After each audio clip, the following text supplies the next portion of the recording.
Bismillahirrahmanirrahim. Assalamualaikum warahmatullahi wabarakatuh. Terima kasih atas kesempatan yang telah diberikan kepada saya.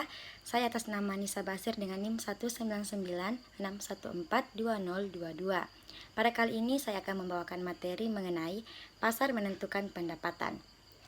Adapun yang pertama yaitu mengenai pendapatan dan kekayaan, di mana pendapatan menurut ilmu ekonomi adalah jumlah harta kekayaan awal periode ditambah perubahan penilaian yang bukan diakibatkan perubahan modal dan utang. Sedangkan kekayaan tersebut adalah semua sumber daya yang dimiliki, baik itu dalam bentuk benda ataupun hak kuasa yang diperoleh di masa lalu dan dimaksud agar memberikan manfaat di kemudian hari. Sebagai tambahan informasi, aset dan dapat disebut sebagai aktiva.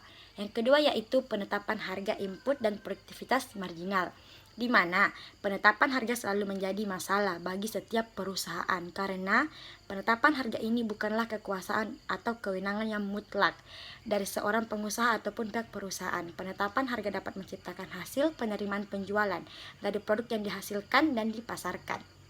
Meskipun penetapan harga merupakan hal yang penting, namun banyak perusahaan yang kurang sempurna dalam memperoleh permasalahan penetapan harga tersebut. Selanjutnya yaitu pendapatan faktor dan pendapatan pribadi, di mana pendapatan faktor berupa pendapatan sebagai faktor produksi, di mana upah atau gaji dan pendapatan buruh lain. Dan pendapatan pribadi adalah pendapatan dari properti atau pendapatan pemilik, pendapatan sewa apartemen, laba usaha, dan bunga. Selanjutnya yaitu peran pemerintah, di mana pemeran pemerintah ini memberikan pengaruh yang sangat berperan dalam menciptakan pendapatan masyarakat melalui pegawai pemerintah atau ASN, obligasi, belanja pemerintah, dan jaminan sosial. Selanjutnya yaitu yang pertama, kekayaan adalah variabel stok, seperti volume air di sebuah danau. Yang kedua, pendapatan atau aliran uang setiap unit waktu, seperti aliran air sebuah sungai. Yang ketiga, tipe aset ada dua. Yang pertama, finansial. Yang kedua, harta berwujud. Adapun yang keempat, finansial, di mana ada cek, tabungan, saham, dan rekening pensiun, dan lain-lain. Yang kelima, harta. Harta berwujud, seperti rumah, kendaraan, properti, modal bisnis, dan lain-lain. Yang kelima, yang keenam, yang memiliki kekayaan besar tentunya akan menguasai perekonomian yang lebih. Selanjutnya yaitu penetapan harga input dengan produktivitas marginal. Yang pertama yaitu hakikat permintaan faktor. Yang kedua, teori distribusi dan produk hasil marginal. Yang ketiga, penentuan harga faktor produksi. Yang keempat, distribusi pendapatan nasional. Yang kelima, permintaan untuk faktor-faktor produksi. Dan yang keenam, penawaran faktor produksi dan invisible hand. Selanjutnya yaitu hakikat permintaan faktor. Yang pertama, permintaan atas faktor adalah permintaan tidak langsung, yaitu ruangan kantor yang dimiliki perusahaan ditentukan oleh biaya sewa. Permintaan komoditas jagung dipengaruhi oleh harga, dan harga dipengaruhi oleh sewa ladang jagung. Yang kedua, permintaan input untuk perusahaan secara tidak langsung berasal dari permintaan konsumen atas produk jadinya. Yang ketiga, permintaan untuk faktor produksi saling mempengaruhi. Dan yang keempat, permintaan konsumen, di mana permintaan konsumen ini berorientasi kepuasan dan permintaan input berorientasi pada keuntungan yang akan didapatkan.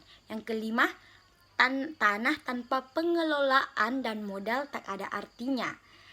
Pengelolaan tanpa tanah dan modal tak ada artinya juga. Begitupun dengan modal tanpa pengelolaan tak ada artinya. Yang keenam, EX atau tenaga kerja adalah bapak dan tanah adalah ibu. Anak adalah produk. Siapa yang menghasilkan produk ialah anak. Selanjutnya yaitu teori distribusi dan produk hasil marginal, di mana permintaan untuk berbagai produk produksi ditentukan oleh keuntungan yang dihasilkan faktor produksi, di mana ini ada tiga. Yang pertama, produk hasil marginal, di mana produk hasil marginal ini, produk hasil marginal dari si A merupakan keuntungan tambahan yang dihasilkan oleh tambahan satu unit dari input A. Kedua, pasar persaingan sempurna, di mana penurunan harga tidak mengurangi pendapatan.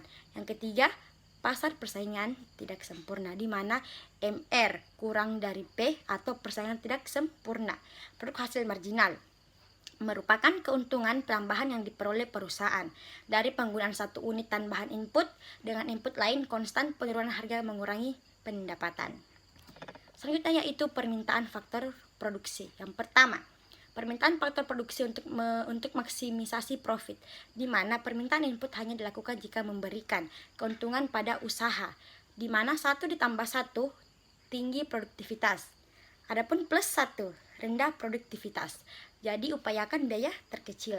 Yang kedua, produk marginal dan permintaan untuk faktor-faktor produk pengganti input lebih mahal dengan input yang lebih murah.